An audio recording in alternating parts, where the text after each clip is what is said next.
দক্ষিণ কলকাতার বনিদি এলাকা হিসেবে পরিচিত ভবানীপুর রাজনৈতিকভাবে অত্যন্ত গুরুত্বপূর্ণ।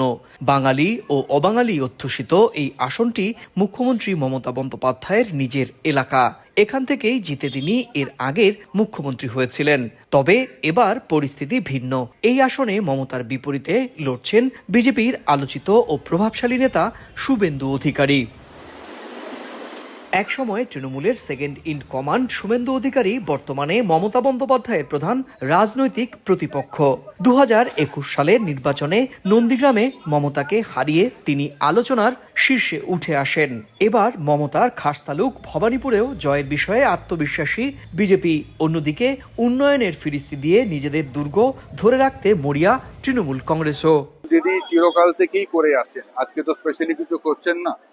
দিদি লড়াই করে আসছে, লড়াই করতে থাকবে, আর লড়াই করে দিদি জিতবেনও, এটা আমাদের পুরো বিশ্বাস আছে। বুঝতে পারছি এবার লড়াই হাড্ডাহাড্ডি হচ্ছে, মানে সব দলই ক্যাম্পেইন করছে ভালো।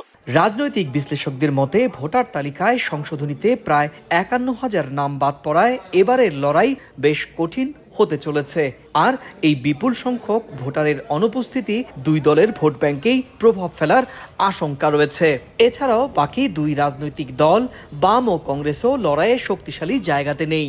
এবার যেভাবে জলে ফেলে দেওয়ার চেষ্টা করা হচ্ছে, লক্ষ লক্ষ ভোটারদের বাদ দেওয়া হচ্ছে, এইরকম একটা আধিভৌতিক পরিবেশে যে ভোট আমি কিন্তু কোনোদিন দেখেছি বলে আমি তো মনে করতে পারছি না। বিজেপির একটা কেন্দ্রীয় শক্তি রয়েছে আর রাজ্যের মিশন পুরো ক্ষমতাটা রয়েছে তৃণমূলের হাতে।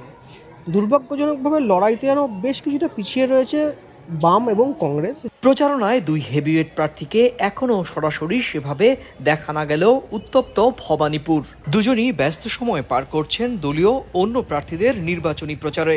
4 মে নির্বাচনী ফলাফলেই স্পষ্ট হবে ভবানীপুরের মসনদ শেষ পর্যন্ত কার দখলে যাচ্ছে।